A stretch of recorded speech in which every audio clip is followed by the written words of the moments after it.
பெரியாழ்வார் திருமொழியில் 1ஆம் பத்து 2ஆம் திருமொழி 15ஆம் பாசுரம்.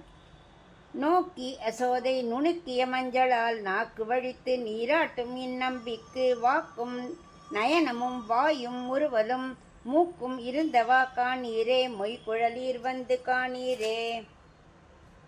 கோபிமார்கள்லாம் எல்லாரும் கண்ணனை தூக்கி தூக்கி வாயில முத்தமிட்டு அமுதத்தெலாம் உண்ணாலியா.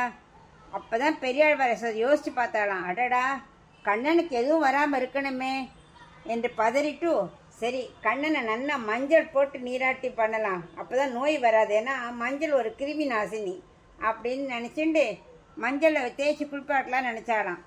அதனால் கோபிகிட்ட சொன்னாராம், கொஞ்ச நாள் இருங்கோ, நாங்கள் குழந்தைக்கு இப்போ மஞ்சள் அரைச்சி குளிச்சு விட்டப்புறம் பார்க்கலாம் அப்படின்னு சொல்கிறத பற்றி தான் இந்த பாசுரம். கண்ணனுக்கு ஆக்சுவலாக ஒன்றும் வராது, ஆனாலும் இங்கே பொங்கும் பரிவாச்சே யசோதைக்கு. அதுக்காக கண்ணனையே நோக்கினாங்கிறா, நோக்கி யசோதை அப்படி பார்த்தாலாம், உத்து பார்த்தாலாம், ஐயோ குழந்தைக்கு ஏதான்னு வந்துடுமோ அப்படின்னு உத்து பார்த்தாலாம். அதனால நோக்கினாள், பார்த்தான்னு சொல்லலை, நோக்கினாள் அப்படிங்கிறார்.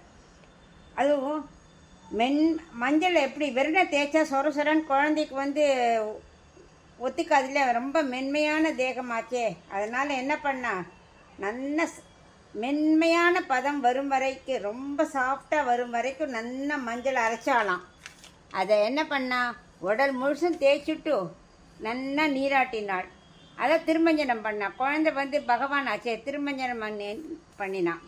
அப்புறம் வாயில் அனைவரும் முத்தம் கொடுத்தாலே, ஸோ அங்கே இன்ஃபெக்ஷன் எதுவும் வராமல் இருக்கிற மாதிரி வாயில் மஞ்சளை வச்சு நாக்கை வழித்து குட்டிய சின்ன முத்துப்பல் இருந்துதான், அதையும் தேய்ச்சி விட்டாலாம். 5 மாத குழந்தை தானே, அதனால் ரொம்ப சமத்தாக காமிச்சுட்டு இருந்துதான், கட்டுப்பட்டு இருந்துதான். அதனால் நம்பிங்கிறார், அப்படி பூரணமாக கட்டுப்பட்டு இருந்தானா குழந்தை. கோபியர்கள் கண்ணன் குளித்து முடிக்கும் வரை கொஞ்சம் அப்படியே வேடிக்கை பார்த்தாலாம். கண்ணனுக்கு எப்போவுமே அவனையே பார்க்கணும், வேற எங்கேயா வேடிக்கை பார்த்தா கண்ணனுக்கு பிடிக்காது. அதனால் என்ன பண்ணா, தன் பக்கம் ஈர்க்கிறதுக்காக வந்த கோபியர்கள்லாம் மழை சொல்லால பேர் சொல்லியே அழைச்சானா. யசோதைனா அச்சோ அச்சோங்கிற மாதிரி நம்ம குழந்தையெல்லாம் மழை சொல்ல பேசுமே, அந்த மாதிரி மழையில் ஒவ்வொருத்தரையும் பேர் சொல்லி கூட்டாலாம். அவள் ஆச்சரியப்பட்டு போயிட்டா. பெரியாழ்வார் யசோதைக்கு மகிழ்ச்சி தாங்கலை. அப்புறம் எல்லாரும் கண்ணன்கிட்ட வந்த உடனே கண்ணன் என்ன பண்ணா, அப்படியே கஞ்சாடை காட்டினானாம்.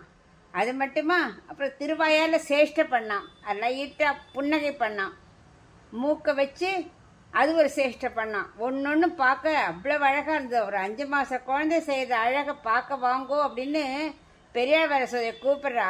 எப்படி நல்லா நெருக்கமாக கூந்தில் பின்னின்னு இருக்கேடே உடையவர்களே, வாருங்கள் வந்து கண்ணனை பார்த்துட்டு பல்லாண்டு பாடுங்கள், திருஷ்டி கழியட்டும் அப்படின்னு சொல்கிறார்.